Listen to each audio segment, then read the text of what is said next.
Wijaya Kusuma Jatilawang, sekolah yang berperan aktif di berbagai kegiatan, menjadikan SMK Wijaya Kusuma Jatilawang menjadi panutan bagi sekolah-sekolah lain.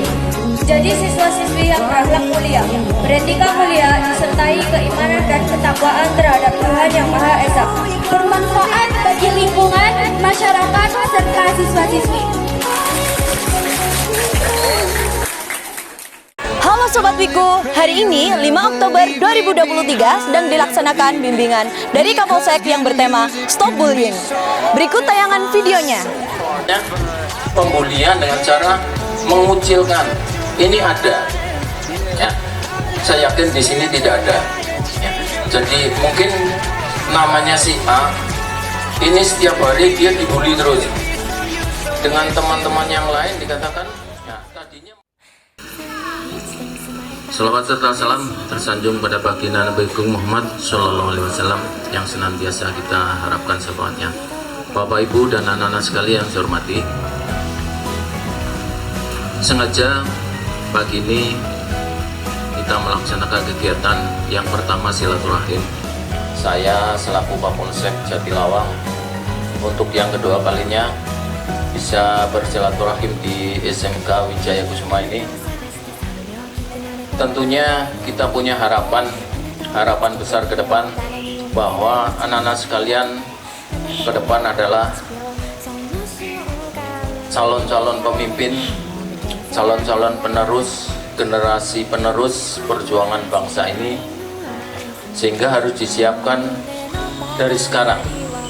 Ya, dari sekarang harus disiapkan baik mentalnya, kepribadiannya, attitude maupun segala sesuatunya berkaitan dengan kesiapan kita untuk menghadapi tantangan ke depan.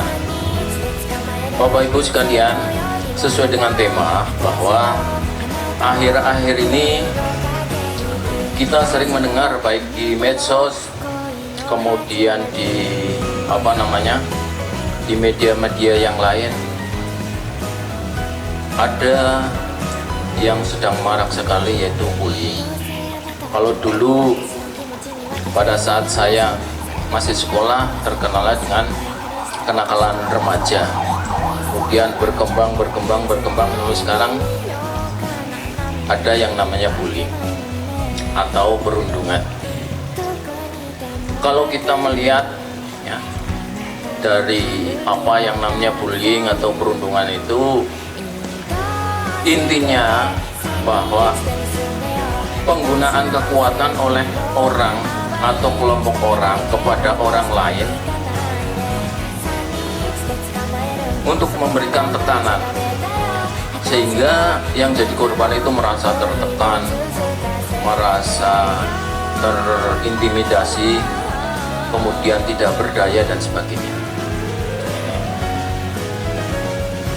Kemudian kalau kita melihat, itu dari bahasa kalau bullying itu berasal dari kata bahasa aslinya itu bull itu banteng itu suka nyerutuk sana nyerutuk sini, dia tidak mau kalah, maunya harus menang sendiri.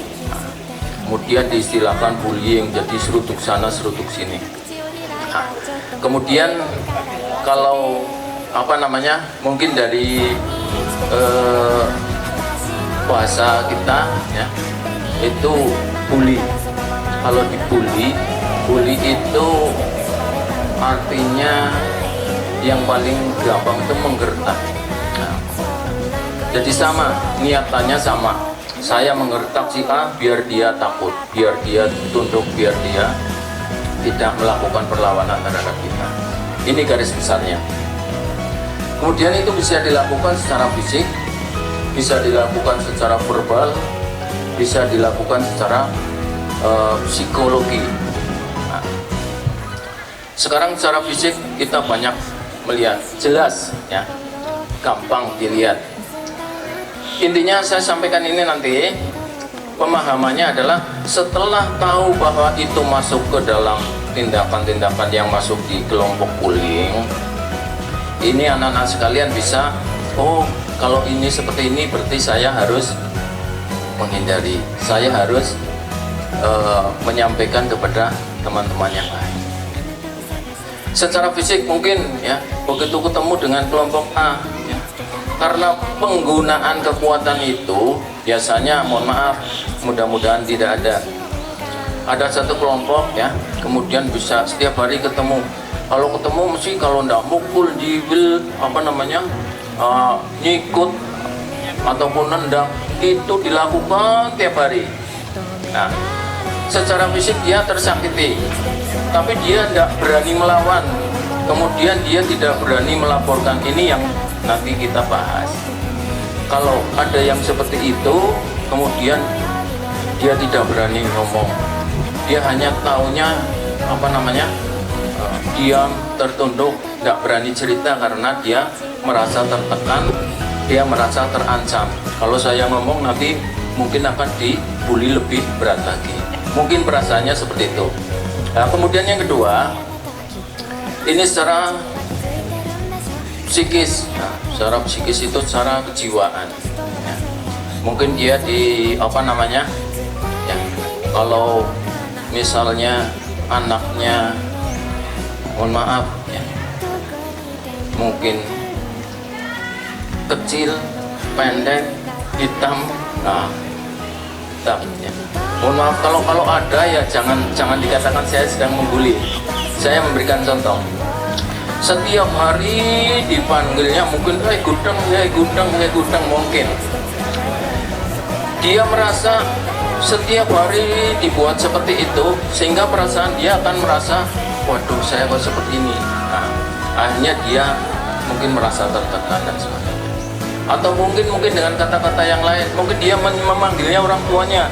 Ya, dia dipanggilnya mungkin orang tuanya namanya, tidak ada orang tua yang namanya wedus ya. Mungkin dipanggil wedus kayak gitu loh. Ya, kalau saya menyebutkan nanti orang tuanya namanya persis, malah saya salah lagi. Itu orang tuanya terus yang dipanggil, padahal dia mungkin orang tuanya dia punya kelemahan, punya apa dan sebagainya, sehingga dia akan merasa bahwa minder, kemudian merasa secara psikis ini tertekan. Akhirnya apa? Di dalam sekolah dia mau berangkat pagi pun sudah malas. Kalau kita punya masalah di sekolah, pagi-pagi mau berangkat itu, aduh saya males, nanti ketemu dia lagi, saya dibully lagi. Ini minimal seperti itu. Yang kedua, kalau malam hari ya, saatnya dia istirahat, habis belajar juga tidak konsentrasi, begitu harusnya istirahat dia mau tidur pun terbayang, saya tidur besok bangun pagi berangkat sekolah ketemu dia lagi, pasti saya dibully lagi. Nah ini secara psikis akan kena tertekan terus. Akibatnya apa? Yang pasti prestasi akan menurun. Karena namanya orang perasaannya sudah tidak nyaman, kemudian dengan teman tidak nyaman, belajar tidak konsentrasi, pasti efeknya karena belajar mesti ke hasil. Kalau mungkin orang yang sudah bekerja, mungkin dari hasil pekerjaannya kurang maksimal. Kemudian secara kelompok, mungkin dia akan pembulian dengan cara mengucilkan. Ini ada, ya. Saya yakin di sini tidak ada. Ya. Jadi mungkin namanya si A, ini setiap hari dia dibully terus. Dengan teman-teman yang lain dikatakan, ya tadinya mungkin nggak benar. Ya. Oh, si itu setiap berangkat pagi, ya bangun pagi bangunnya kesiangan, terus pakai baju nggak pernah mandi pagi, mungkin. Itu disampaikan terus-menerus, padahal hal itu tidak benar. Tapi karena seringnya disampaikan, yang lain akan mengatakan bahwa itu benar, yang lain akan ikut mengatakan itu, sehingga banyak yang mengatakan bahwa dia tidak pernah mandi dan sebagainya. Ini dia akhirnya akan terpisah dengan kelompok lain, terkucilkan dari kelompok yang lain. Ya, jangan berteman dengan itu kan begini dan sebagainya. Banyak hal yang bisa disampaikan itu, sehingga itu akan menyebabkan anak itu terkucilkan atau terpisah dengan yang lain. Ya. Yang berikutnya, ini banyak sekali contoh-contoh yang seperti itu. Yang tidak kalah pentingnya, dari sekian ratus anak ini pasti semua punya HP. Punya enggak? Nah, punya HP. Apakah bully bisa dilakukan melalui HP? Kalau dulu waktu saya kecil, mulutmu adalah harimau.